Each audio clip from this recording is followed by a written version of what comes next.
चननिया रामा पियरी पहिनी सभे बंधले चननिया रामा पियरी पहिनी सभे बंधले चननिया रामा घाट चलत लहपकेला बास के बहंगिया रामा घाट चलत लहपकेला कहाँ चरे बहंगिया रामा घाट चलत लहपकेला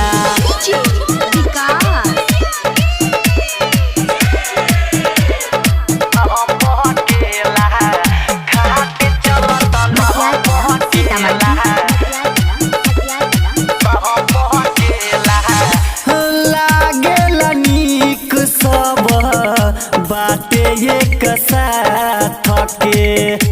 देवेला रघिया जुटल बाटे दीनानाथ के बाटे दीनानाथ आए हाय लागेला नीक सब बाटे एक साथ के देवेला रघिया जुटल बाटे दीनानाथ के छल छल छल केला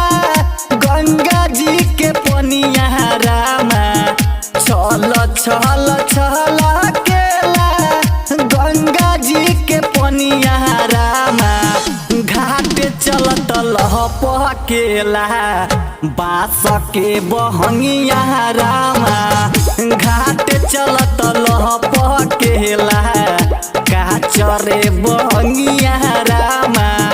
घाट चलत लहपकेला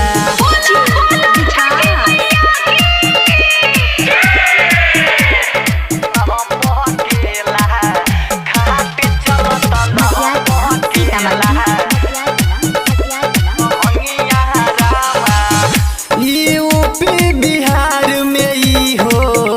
होला जोर सोर से पहिला रघिया साझे दूसरा होला भोर के यूपी बिहार में ई होला जोर सोर से पहिला रघिया साझे दूसरा होला भोर से राइटर सागर विकास कइले बाली खनिया रामा